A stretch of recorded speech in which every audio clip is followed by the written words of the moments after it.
Ready start. आज की व्यस्त जीवन शैली में तनाव के कारण व्यक्ति मानसिक रूप से बहुत दबाव में रहने लगा है। इसका असर उसके व्यवहार में स्पष्ट रूप से झलक भी रहा है। यही वजह है कि अक्सर छोटी छोटी बातों पर चिड़चिड़ाहट, निराशा और आक्रामक बर्ताव एक आम गंभीर समस्या बन गया है। लेकिन समस्या तब ज़्यादा गंभीर रूप धारण कर लेती है जब यह चिड़चिड़ाहट भयानक गुस्से का रूप ले लेती है और गुस्से में व्यक्ति अपनों तक की हत्या कर डालता है। दिल दहला देने वाली ऐसी घटनाएं लगातार बढ़ रही हैं। कुछ दिन पहले जयपुर में एक युवक ने अपनी ताई की हथौड़ा मारकर हत्या कर दी और शव के टुकड़े कर जंगल में फेंक दिए। कहने को वह युवक शिक्षित था और इंजीनियरिंग की पढ़ाई के बाद नौकरी कर रहा था। उसने स्वीकार किया कि उसकी ताई उसे अक्सर रोका टाकी करती थी और ऐसी टोका टाकी उसे अच्छी नहीं लगती थी। इसी से नाराज होकर उसने ताई को मार डाला। ऐसी ही एक अन्य घटना दिल्ली की है, जहां एक युवक ने पत्नी से झगड़े के बाद शराब के नशे में अपने 2 साल के बेटे को दूसरी मंजिल से नीचे फेंक दिया। झारखंड के साहिबगंज में एक पति ने अपनी पत्नी हत्या के बाद उसके शव के 50 से ज़्यादा टुकड़े कर दिए। ऐसी घटनाओं को देख सुनकर मन में कई सवाल उठते हैं।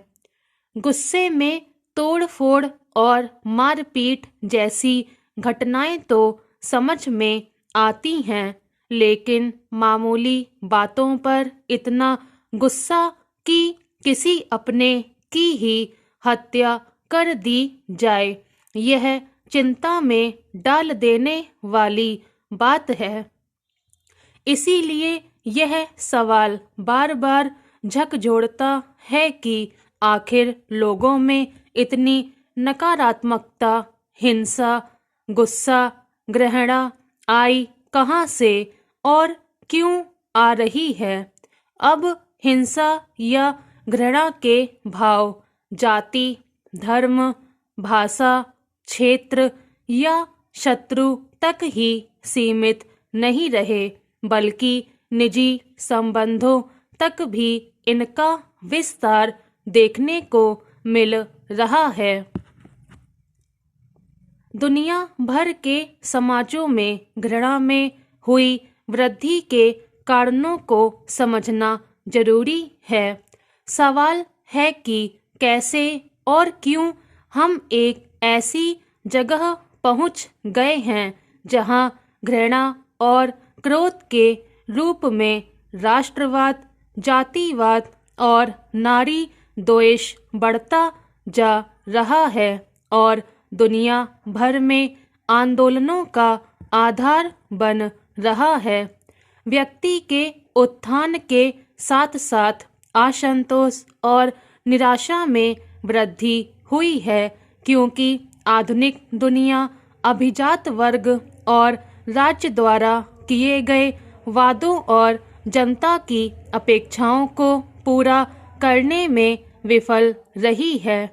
एक कल्याणकारी राज्य और संवैधानिक मूल्यों की पालना का वादा जब पूरा नहीं होता तो नागरिकों में नाराजगी और असंतोष के भाव पैदा होने लगते हैं।